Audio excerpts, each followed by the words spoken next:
Welcome back to another Ramda JS video, and in this video we are going to talk about the two functions drop_repeats and drop_repeatsWith. So drop_repeats is sort of defaulting to using equality or employing the equality function as a predicate, whereas drop_repeatsWith asks you to supply a predicate and hence the with part of that. But what do drop_repeats and drop_repeatsWith do? Well, essentially they drop consecutively repeating elements. They drop equivalent elements that appear consecutively appearing equivalent elements, right? So if you have like A, that's a series of consecutive A's, like in a string, right?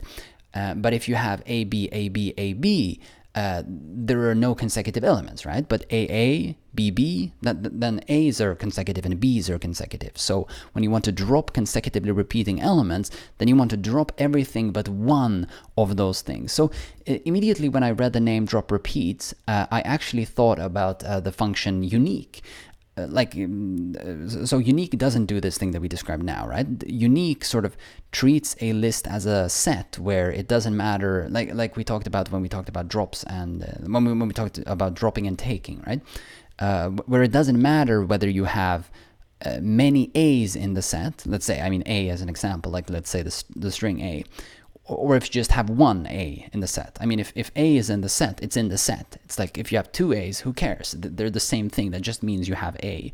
So unique, like when given, if you give a list of like 1, 1, 1, or like 1, 2, 1, 2 to the function unique, and actually, Ramda has a unique function, and most languages have a unique. I shouldn't say most languages. I have no idea about that, right? But like Ruby has a unique function.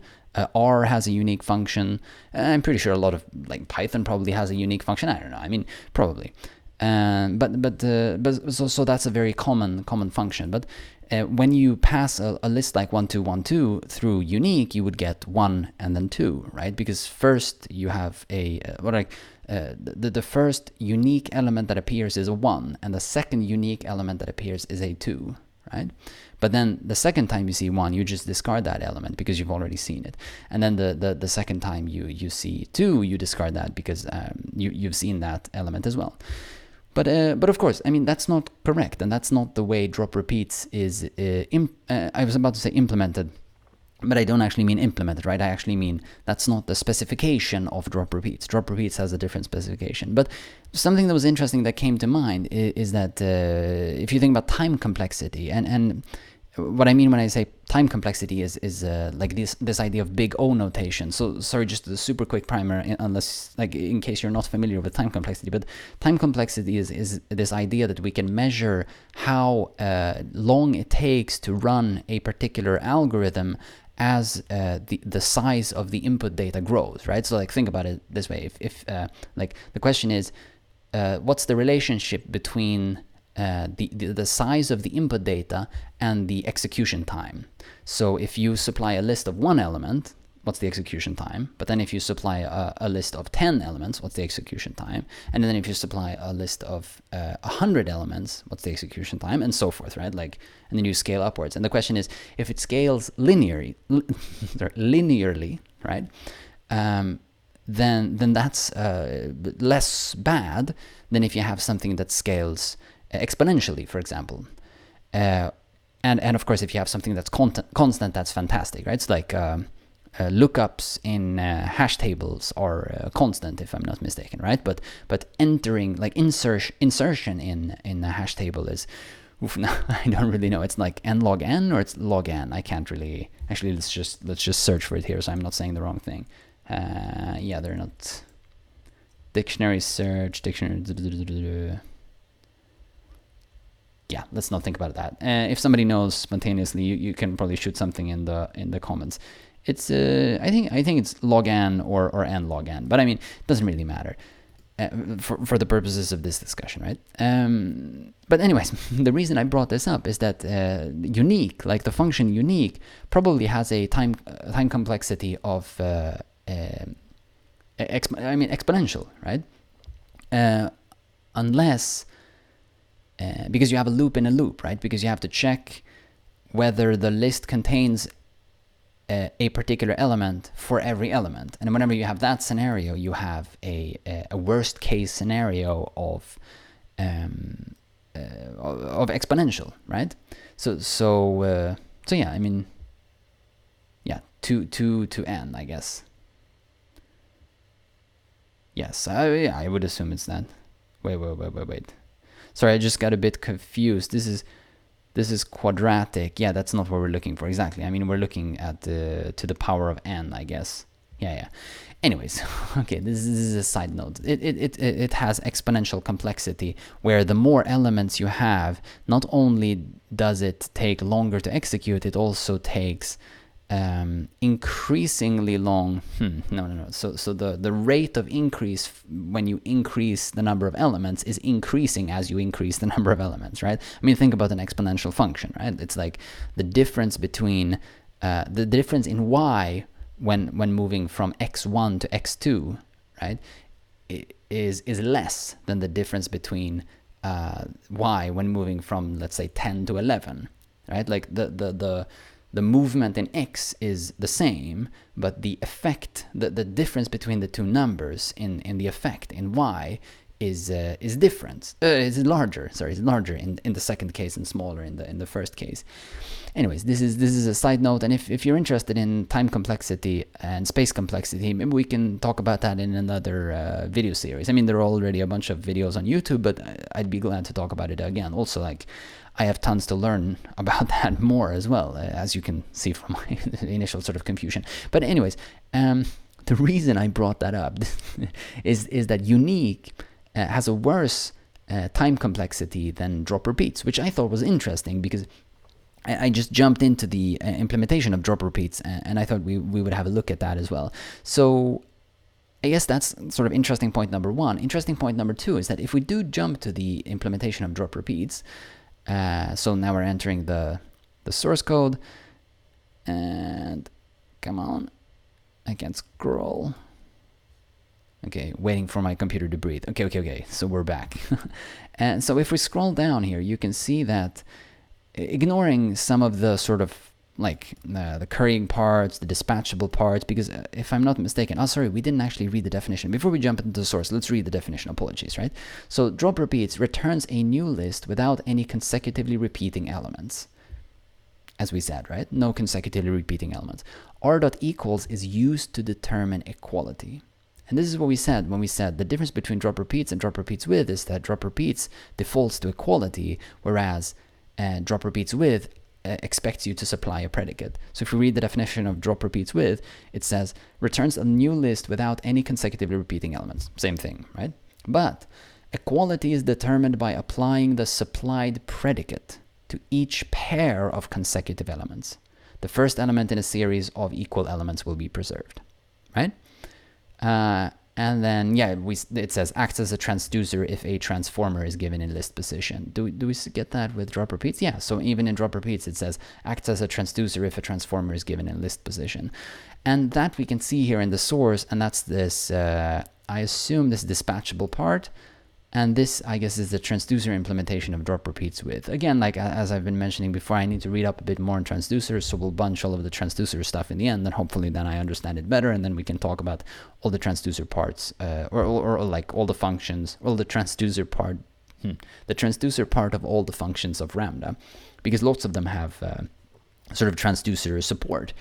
But I mean, you can see this R.dropRepeatsWith is actually the transducer part, and actually, I mean, to prove that I'm not just making this up, you can see R.dropRepeatsWith is sourced from this particular file, and if we jump into that file, I opened that before, right?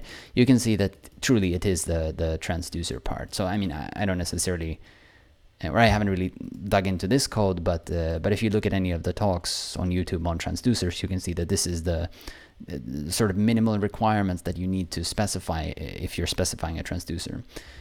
But anyways, let's jump back. Let's actually close the transducer part, and then let's go back here to DropRepeats, right? So if we ignore this idea of dispatchable, currying, and transducer, and we just look at sort of the I guess in some sense core implementation of this function, it's implemented using DropRepeatsWith. So remember that we are now looking at DropRepeats, not at DropRepeatsWith, but DropRepeats is implemented using DropRepeatsWith, and which is interesting, right? Because dropping dropping repetition, dropping consecutively appearing. What did they say? Consecutively repeating, right? Dropping consecutively repeating elements using equality is a special case, like it's a hard-coded special case of dropping consecutively recurring elements using a predicate, right? So dropping, so drop repeats. So drop repeats is dropping. So much confusion. Drop repeats with. No. Sorry. Drop repeats is drop repeats with where the predicate is equality. That one was tricky to say. Anyways, so I guess we need to look at drop repeats with, and you can see drop repeats with is sourced from the same directory and from the file drop repeats with. So let's jump into that one. I already opened this beforehand. And then, I mean, you have an implementation here of drop repeats with, and actually, I mean, I guess what we should look at here is that, as we were saying before, this is not n squared. Yeah, sorry. Now I'm. Yeah. Sorry. Now I'm realizing I was wrong before. I was saying. Yes, I was saying that it's 2 to the power of n, but of course it's n squared, right? If you have a loop in a loop, that's n squared. Wow, I really need to read up on time complexity myself. Indeed, right? It's like, can we just search for exponential to the power of n? Where this time?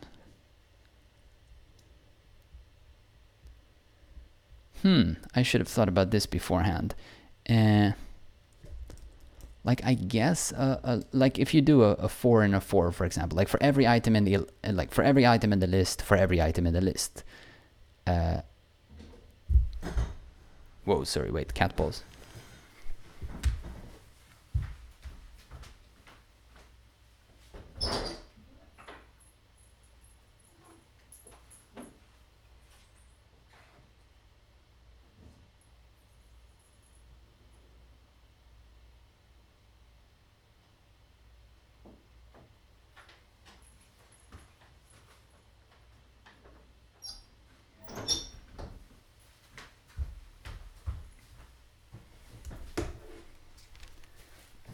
They're really not very tough, our cats, and they like there's this neighboring cat who's fighting with them, so I have to make sure that they're not getting their asses kicked.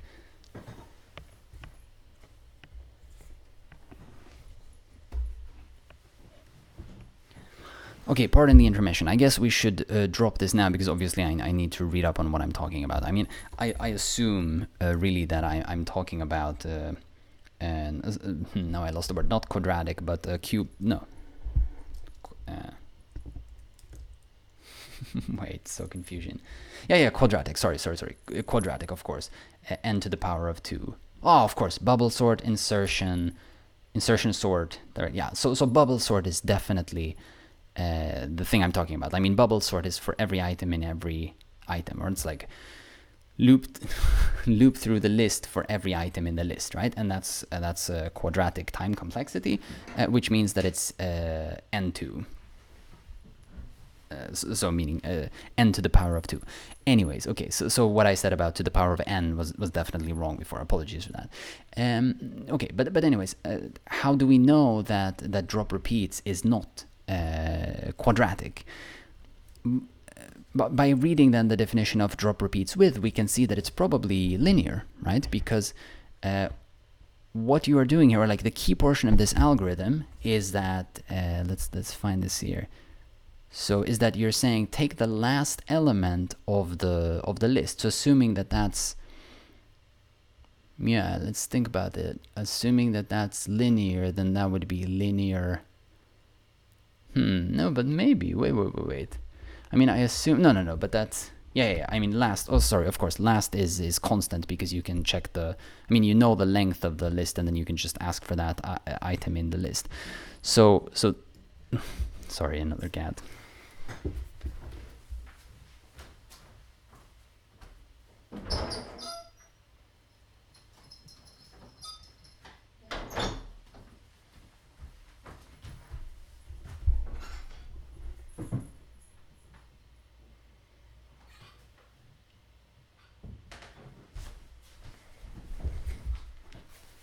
Okay, let's try to keep the flow this time. So the key of this algorithm, I guess, is that you're sort of looping through every item in this collection, and then you're applying this predicate, and then you're saying that if the predicate don't match, in other words, if you don't have an equality, right? If the last item from the list that you just created it doesn't match the next item that you're about to put into this new list, then it's fine. Then you can add that item. But if the last one in the list that you are building up matches the next item that you want to put into that list, then of course you shouldn't put that, because that's a consecutive repeat, right? Then the next item is the same as the previous item.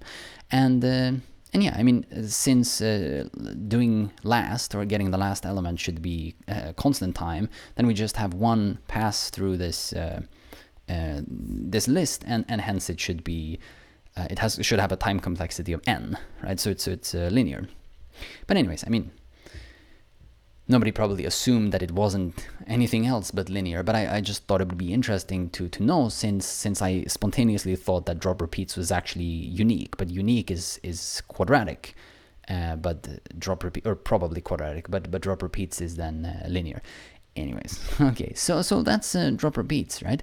Let's read the type definitions. DropRepeats, of course, quite simply, right? When given a list of A's, produces a list of A's, and then DropRepeatsWith is, of course, like if you look at the rightmost portion, it has the same signature. It's like given when given a list of A's, produces a list of A's. But then you have this first argument first, right? That says that when you first need to supply a predicate, so a function that takes one A and another A and then produces a Boolean, right? So if the first, and the idea is, right, that if the first A equals the second A, then you should supply true. And if they don't, you should supply false. And whenever this thing returns true, then the item will be put into the new list. And whenever it returns false, that item will be ignored.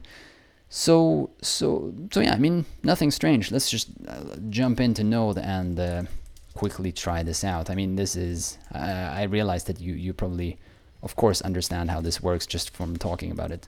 But let's make sure that we tried it, right? Okay, cats.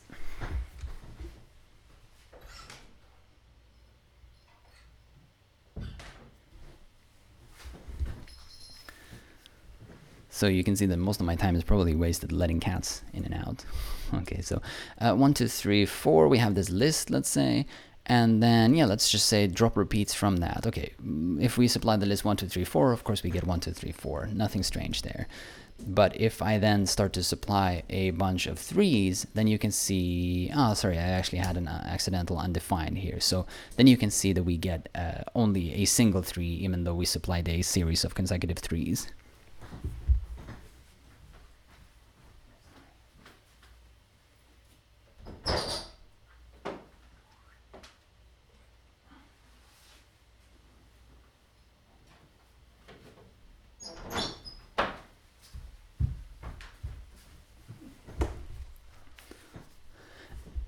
And of course, I mean, that was in the middle, but it doesn't matter where we put these elements. You can see that the consecutive elements are simply dropped. But if we like if we break this series of 3s, let's say we put a 1 here, then you can see that we get 3 times. So it's not unique, right? It's not like it's saying remove every repetition or every duplication of a particular item from this list. It's just saying that whenever you have a consecutive series of something, drop those things. So let's say, I mean, we could even do something like, let's say we have the string hello world, right? But let's say we have a yeah, this is not actually going to work, but let's do this because it's interesting, because we can probably hack this when we get to DropRepeatsWith. So if we have the string hello world, let's say, and I'm adding 2 spaces because I want to use this, I want to try to use like a trim function. Think about trim, right? Like trims white space from the beginning and from the end, but I want to trim like all spaces, let's say. So let's say I have this string, but then I have to do split, I guess, to get it. No, can't I do, oh sorry, split on what? Split on this. Yeah, so if we split on empty string, then we have a list of characters. So let's say I have that list of characters. Let me just put that in x, let's say. Or sorry, x's, let's say. So we have this variable called x's containing all of these characters, and then let's say R.dropRepeats repeats from these x's, then you can see we get a shorter string, and we have indeed dropped this this duplication of spaces. Let's do drop repeats, and then let's join on empty strings so that we get back a string, so you can see what it is, right?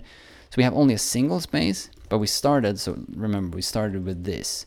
Oh, okay, join on empty string. So we started with this, but we ended up with this. So here we have double spaces, but we also have double L's, right? And so we remove the double L's and we remove the double spaces. So I mean, drop repeats works, that's fine, but it's probably not suitable for this particular use case. But I'm suspecting we can probably hack drop repeats with. I don't actually mean hack, I mean use drop repeats with in what could be considered a non-intended manner, right? Because what we could do is we could say drop repeats with, and then we supply a function, and then let's say, so we have a and b, and then we're going to say if a equals space and if b equals space, right? So this is why I'm saying it's probably unintended, or like non-standard. I mean, it probably works, right? Because then we're gonna leave the first space that occurs in a series of consecutive spaces, because that's just a single space. But if we have a space followed by a space, then we're gonna remove the b, like we're gonna remove the second space. I think that's what's gonna happen. Let's try it. And we do that on x's, and then we say join back with empty string so that we get it as a string. And you can see, yep, that's what happens, right? If I just join x's, you can see we started with this, but we ended up with this. And now, I mean, the key point here is that we're keeping LL, because now we're using drop repeats with to drop using a very strange predicate that only matches, that only says that things are equal if both of them are spaces. Which is maybe a strange way of expressing equality, right? But I mean, if you think about it, it's a predicate for determining when to drop or to determine repetition, right?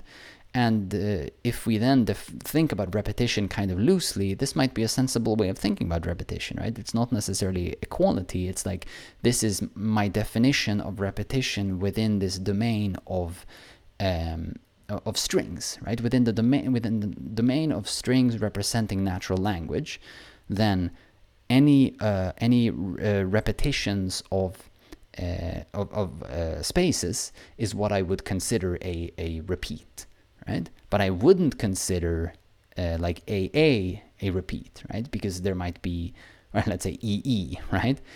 These, like in the word flee, right? You have not okay, so whatever. I mean, moon, right? You have double O.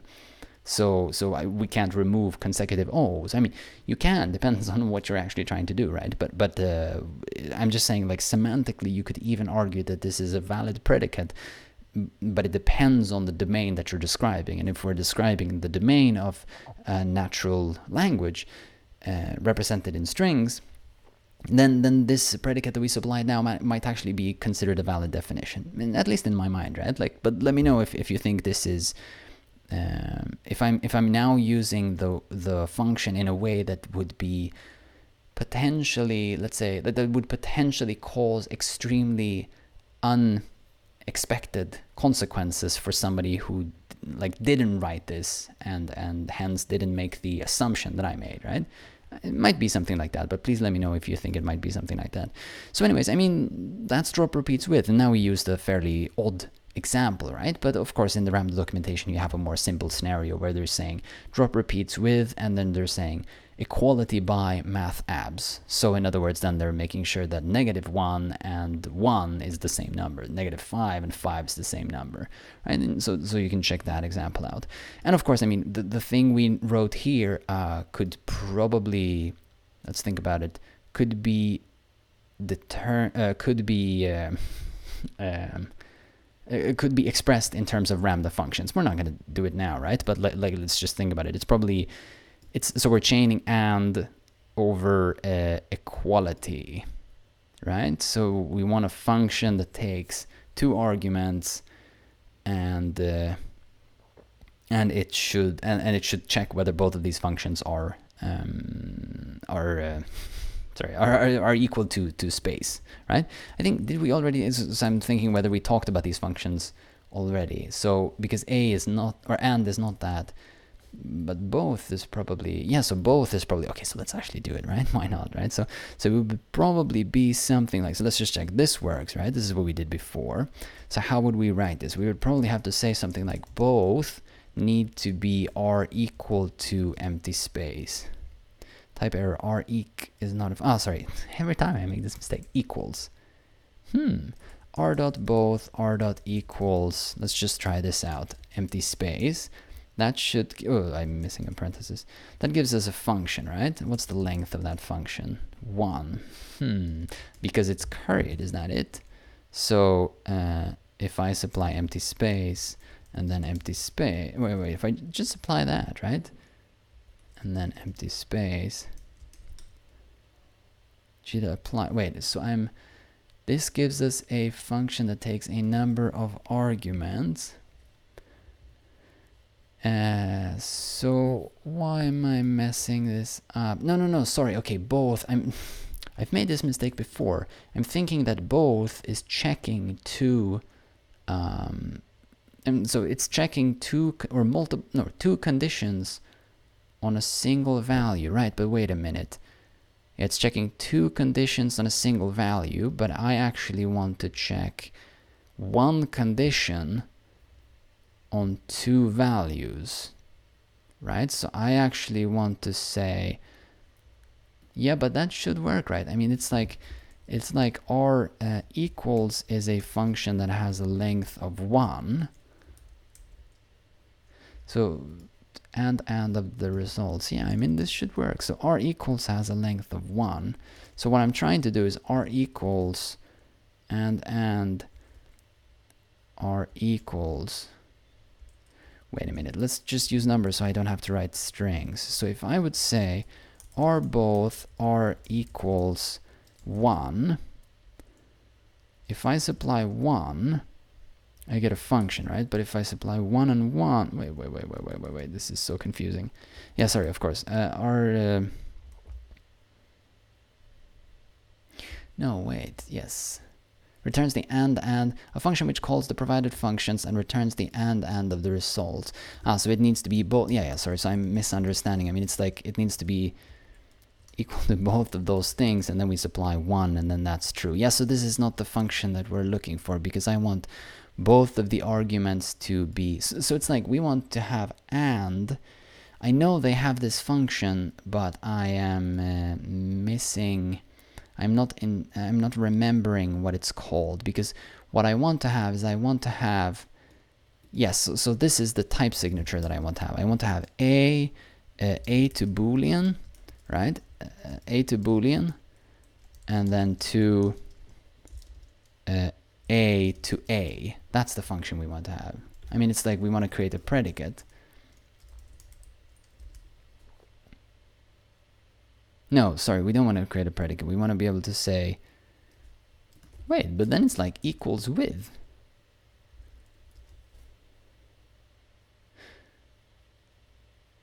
No. Sorry. Wait. Sorry, not a. Oh, sorry. This is the signature we want to have, right? Given a function that given two values produces a boolean, and then given the first value and then given the second value. Sorry, now I'm so confused. What are we actually trying to solve?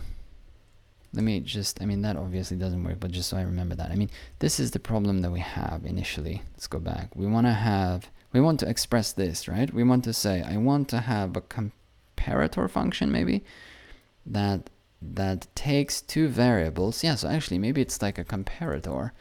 So it's a comparator that determines whether the first element is less than the second, right? But we actually want to determine not necessarily equality, but I mean, we simply want a function. So we want something that's probably able to construct a variadic function where the first one probably I can use both, right? But it just feels odd that I would have to say